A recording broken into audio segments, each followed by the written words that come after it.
Hello, guys. I have decided to do something a little different. Lately I've been really exploring into the world of mythology. And if you've known me for a long time, or you've known me at least for a little bit of time, you should know that I am a pretty big Star Wars fan, and I always was growing up, which also leads to my interest in mythology.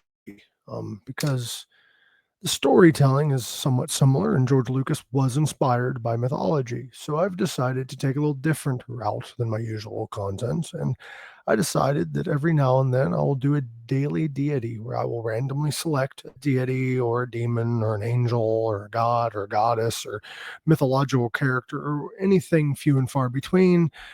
And I will talk about them through what research that I find, and even with the help of AI. Um, Sometimes I might mispronunciate things because they're in different language or they're just not names that I am personally familiar with. Just correct me in the comments and I will do my best to be better at it later on down the line. Without further ado, let's get to our first deity, shall we? I'm going through the ancient Egyptian world and I'm going to cover an ancient Egyptian goddess by the name of Seshat.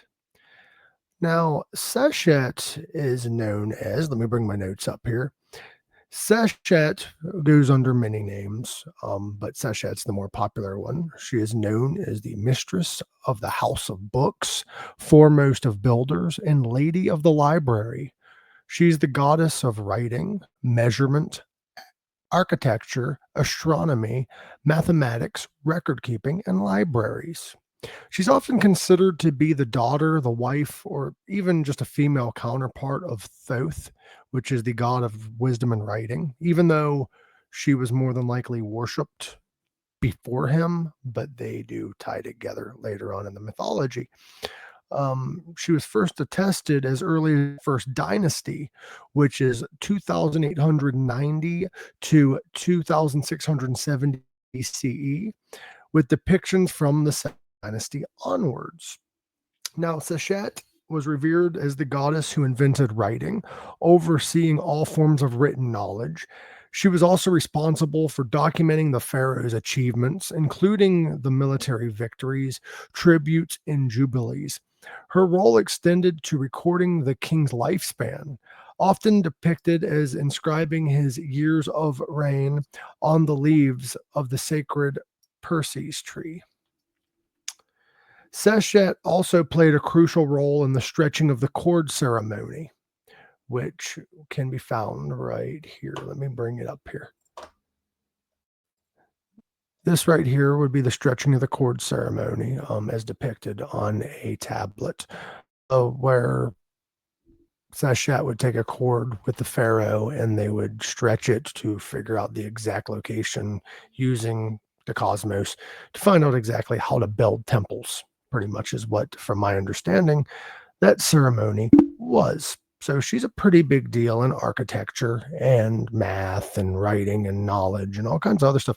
A very versatile goddess, if you ask me. Um, where was I at?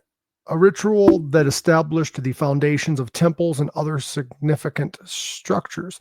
This ceremony involved precise astronomical and astrological, sorry, I can't English, measurements to align buildings with celestial bodies, emphasizing her association with architecture and surveying.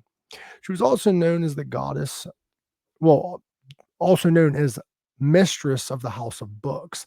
Seshat was the guardian of the divine library, overseeing the preservation of sacred texts and knowledge. She was also associated with the house of life, the temple library, and scriptorium, where scribes copied and studied texts on various subjects, including medicine, astronomy, and even mathematics. She also had a role in the afterlife. In funerary context, Seshat assisted the goddess Nephthys in preparing the deceased for judgment in the afterlife. She helped the souls recognize and understand the spells contained in the Egyptian Book of the Dead, facilitating their journey towards eternal life. Now, how did her historical evolution go? In the early dynastic period, Seshat appears in reliefs and inscriptions as a goddess of writing and measurement, assisting in temple construction rituals. And however, fast forward to the Old Kingdom, depictions show her recording the spoils of war, such as captives and animals, highlighting her role in documenting the king's achievements. And then we go into the Middle Kingdom, where she was portrayed as writing foreign tributes and continues to be associated with architectural endeavors. And then in the New Kingdom, Seshat's role expands to include recording the years of the pharaoh's reign and jubilees, emphasizing her importance in royal ceremonies.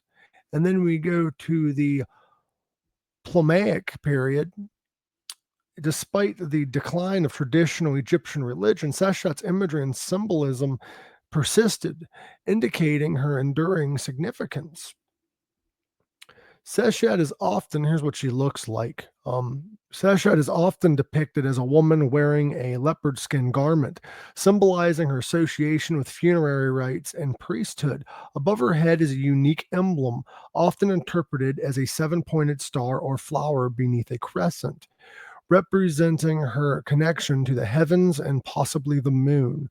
She holds a notched palm stem, signifying the recording of time, and is frequently shown with writing tools, emphasizing her role as a divine scribe. Her cultural and religious impact. Seshat's influence permeated various aspects of ancient Egyptian society, including education, architecture, and religion. As the patroness of scribes and literature, she was the central part of the education system, ensuring the transmission of knowledge across generations.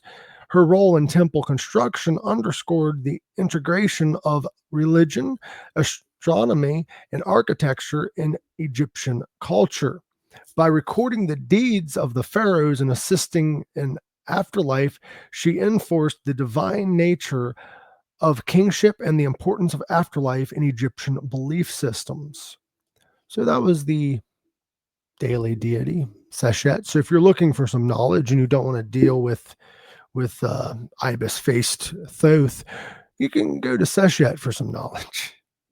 But yeah, stay tuned for the next one. Leave if there's any deities you would like me to dive into, or any mythological characters or gods or goddesses or whatever, leave a comment below or over there or wherever it's at whenever I post this, and I will deep dive into it, smoke a little bit of laughter lettuce, and dive into some mythology. And if you guys would like to see me do some Star Wars videos or Star Wars mythology or any other type of videos, not even necessarily mythology, let me know what you would like to hear me talk about or hear my opinion on or hear me go down the rabbit hole of, and I would gladly do so. But as always, love you all. And as always, live long, rock hard. Love you guys.